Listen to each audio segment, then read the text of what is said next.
Hey guys, this is Bharadwaj with FoneArena.com and this is the Google Nexus 5. When the Nexus 5 released, one of the main improvements was touted as its camera. The Nexus 5's camera is the same as the Nexus 4's 8 megapixel, but a lot of improvements have been made in hardware as well as software. LG doesn't specify which camera module it has used, but it does have optical image stabilization for less shaky videos and slightly longer exposed low light photos. So how's the Google Nexus 5's camera? Let's find out. So opening up the camera interface, you can see that the camera has a new icon, but apart from that, the UI is completely the same as Nexus 4. So you can either long press or just simply press to focus the photo and then hit the shutter button to take a photo. You have the several modes here. That's stills, that's video, you have panorama and photosphere, the 360 panorama feature. And hitting here will take you to the menu, which will go into several levels if needed. So this menu has a lot of options which we can go through right away. The first one is the HDR Plus mode. The HDR Plus mode is possibly the best way to take photos on the Google Nexus 5.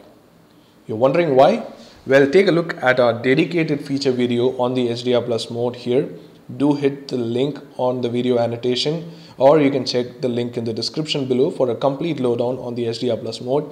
But for the camera review, just know that the HDR Plus mode takes the best pictures on the Google Nexus 5. With that, let's move on to the other options here. This is the front-facing camera. The front-facing camera is actually pretty good. This is the front-facing camera here. You can see that it is pretty high quality and it does take 720p videos with the front-facing camera. Now switching back to the front-facing camera, to the back-facing camera, pardon me. Now it is showing up different features here. This is the exposure value, and just sliding up or down, you can take a step back into the UI or into, you can see your flash modes here, auto, off and on. And then going back, you have the settings, more options. Under more options, you have location, you have countdown timers, you have picture size, you have white balance, which again goes into several modes here. And coming back, you can see that you also have scene modes, which includes party, night mode and action. So nothing else here. You have pretty much that as the options. You can see the picture size options are a bit different. You have 8 megapixels, 5 megapixels, not much of a difference from the Google Nexus 5's UI. So that's you can open these options anywhere you want. So that's about it for the UI. It's pretty simple. You just swipe down or to the right when in the portrait orientation to open up the gallery. That's as simple as that. So what about the camera performance? We took several shots in several conditions with the HDR Plus mode as the main mode because we think that takes the best pictures on the Nexus 5. So let's switch to the HDR Plus mode here.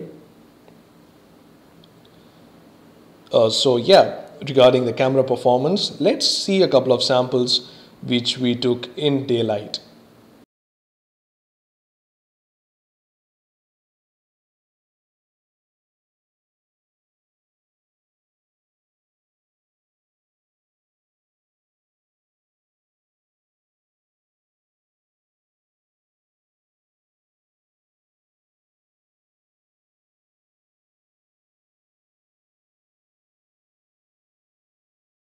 As you can see from the daylight samples here, the pictures have come out really well. It is a very good step forward from the Nexus 4 because the Nexus 4 used to take really crap photos, but the Nexus 5 is pretty good, especially in the HDR Plus mode. It takes great photos in daylight. We noticed that it's slightly warmer as if you're using the sunny white balance on the camera mode, but we have set it on auto and it does produce slightly warmer colors. The white balance is not exactly right, but it is thoroughly pleasing to the eye.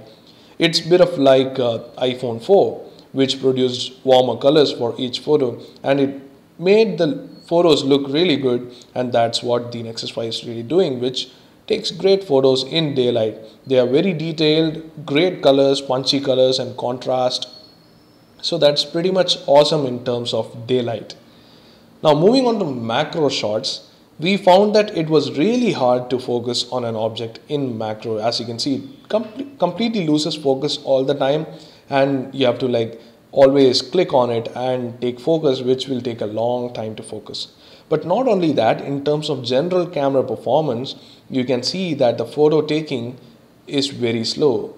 It's almost 3 to 4 seconds, and even the photo appears very late in the gallery.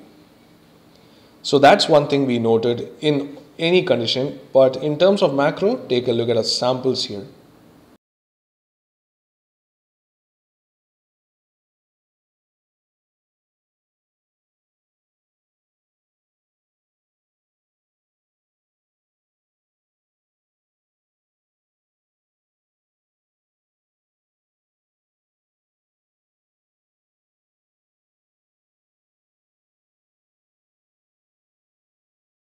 And as you can see, the detail again is pretty good, but it's unfortunate that we couldn't go much closer with the Nexus 5. The bokeh effect is not also prominent here because of the aperture, which is f2.6. So pretty nice in terms of picture quality, but we definitely cannot use this for really close range pictures because it doesn't really focus at all. Now moving on to low light photos, this is something that really got us intrigued. The HDR Plus mode, as we said earlier, has the best algorithms for all the lighting conditions. So if you're going to use the Nexus 5 in low light mode, then make sure you use with the HDR Plus mode. Take a look at some of the samples here.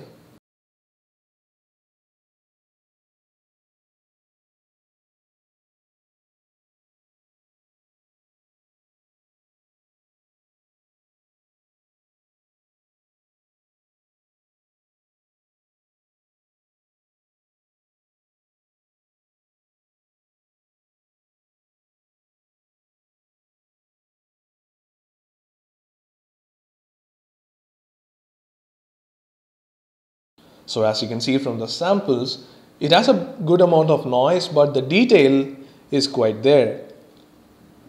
One other thing we noticed in the low light mode is that the device could not focus at all sometimes.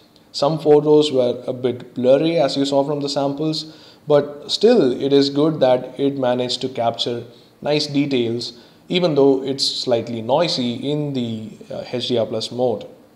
So pretty good performance, much better from the Nexus 4, but in comparison with other low light cameras, like for example even the iPhone 5s or other 13 megapixel cameras like the G2, the Nexus 5 definitely lags behind. But at this price, we think the Nexus 5 has a good enough camera. Now moving on to video. Video, this phone records at 1080p Full HD at 30 fps.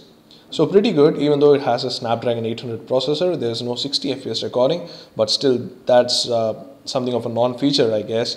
But it takes really good video, and as we noted from the good images of the low light, this also takes advantage of optical image stabilization. So less shaky videos and nicely exposed low light photos are a given for Nexus 5.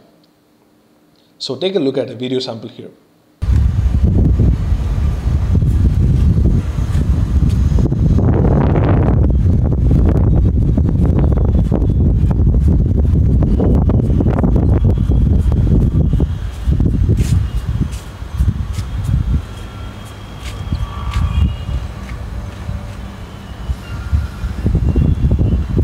As you saw from the video sample, the performance of the camera in video is pretty good. We saw that it exhibits similar characteristics as the stills. In daylight it's very good, but in low lights it's a bit noisy and dark. But we also noted that there is a light, warmer image in videos too. So pretty good video performance, pretty good stills performance, in fact great stills performance in daylight, only slightly lesser in low light. It's still really good. The Nexus 5 in the end has a really good camera. If you're still doubtful of the Nexus 5's camera, you can check out our Nexus 5 camera samples article, in which we have all the samples what we shown here. So that's it for the camera review of the Google Nexus 5. We hope you enjoyed this video. Do hit the like button if you did, and do subscribe to our channel for more videos like these and for more Nexus 5 coverage.